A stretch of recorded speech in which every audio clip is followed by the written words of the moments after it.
halkan waa channelka sawirka hawada qodobada ugu waaweyn waxa ay kala yihiin dagaal culus oo ka qarxay magaalada Samareed Jubbaland oo ciidamo hor la geysay magaalada Balad Xaawo wararka dibadda ugu waaweyn waxa kamid ah Mareykanka oo ka digay weer lagu qaado hoteelada magaalada Nairobi duqeyn lagu dilay 29 askari oo Turkish ah gudaha dalka Syria intaasna waxa ay qodobada dibadda ugu waaweyn haatan ku soo dhawaad sidii faahfaahsan wararka naga soo gaaray magaalada Samareed caasimada maamulka Galmudug ayaa sheegay inuu halkaas ka qarxay dagaal culus oo u dhaxeeya ciidamada dawladda iyo kuwa Suna dagaalkan ayaa waxa uu ka socdaa meel u dhow xarunta hoyga u ah madaxda Suna waxaana goobjoogayaal ku sugan Samareed ay sheegeen in marqura jawiga magaalada isbedelay marka qaarna la maqlayo juu culus xaaladda magaalada Samareed ayaa mid haatan kacsan waxaana aaga dagaalku ka socday xarunta iyo madaxtooyada Galmudug ay saaka ilaa iyo xalay ka barakaceen dadkii shacabka ay halkaas deganaa waxaana la isdhaafsanayaa hubka culus ay ku jiraan hubiyaal sheegay in Ahlu Suna ay ku garaacayso hoyga madaxweynaha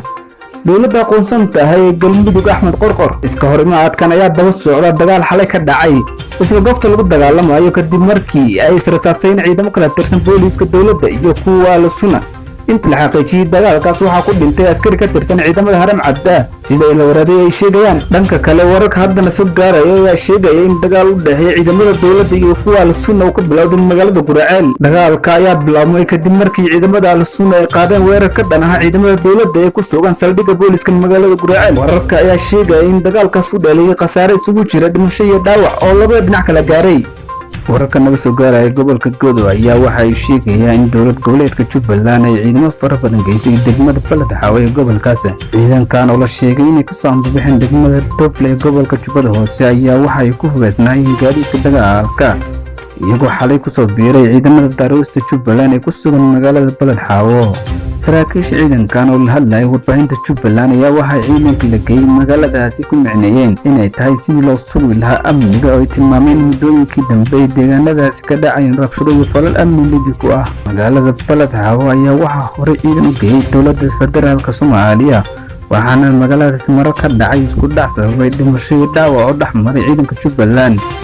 iyo kuwa dowladda ee gobolkaas la geeyay Mareykanka ayaa dowladda federaalka ku dhaleelay in ciidanka ay geysay Gedo uu yahay duulaan isla markaana aysan ahayn wax la aqbali karin in dowladda ay ku duusho deegaanada qaar ee dalka safaaradda Mareykanka ee dalka Kenya ayaa soo saartay digniin ku aadan suurtagalnimada in weer lagu qaado mid ka mid ah hoteelada waaweyn ee magaalada Nairobi warka kooban safaaradda ay ku daabacday shabakadeeda ayay ku sheegtay inay aaminsan tahay in hotel caan ah oo dalxiisayaal iyo ganacsatada ay degan yihiin in la weeraro safaaradda ayaa ku talisay muwaadiniinteeda Mareykanka inay taxadar muujiyaan marka ay booqanayaan hoteelada ku yaala caasimadda Nairobi sidoo kale waxaa muwaadiniinta Mareykanka lagu amray inay hubiyaan qorshahooda ammaanka isla markaana la socdaan warbaahinta qoraal ka soo baxay booliiska magaalada Nairobi ayaa lagu sheegay in la kordhiyay ciidanka booliiska ee gudaha magaalada iyo hareeraheedaba ugu yaraan 29 askari oo Turki ah ayaa lagu dilay tiro kalena way ku dhaawacmeen kadib markii diyaaradda dagaalka ee dowladda Syria ay duqeyday gobolka waqooyi bari ee Syria Idlib tirada dhimashada ee soo gaartay ciidanka Turkiyiinta ayaa tii ugu badnayd ee hal maalin soo gaarto tan iyo markii kumanaan askari oo Turki ah la geeyay gobolka Idlib oo toddobaad ka hor Idlib ayaa gobolka kaliya ay gacanta ku hayaan mucaaradka dowladda Syria waxaana gobolkaas ka barakacay dad ka badan 1 milyan oo ruux gudoomiyaha gobolka koonfur bari ee dalka Turkiga ee Raxmad Dogan ayaa sheegay in 22 askari ay ku dhinteen tiro kalena ay ku dhaawacmeen duqeyn ka dhacday Idlib hase yeeshee hay-ado madax bannaan oo ka howlgala gudaha dalka Syria ayaa sheegay in tirada ciidamada Turkiyiinta ah ee duqeynta ku dhintay ay gaarayaan 34 wararka kadib ayaa madaxweynaha Turkiga Recep Tayyip Erdogan waxa uu qabtay shir degdeg ah muddo 2 saacadood socday isagoo la kulmay wasiiro iyo saraakiil militari lama ogo ilaa hadda jawaabta uu ka bixin doono madaxweynaha Turkiga falkana hase yeeshee waxa uu hore ugu hanjabay inuu cashar u dhigi doono ciidamada Syria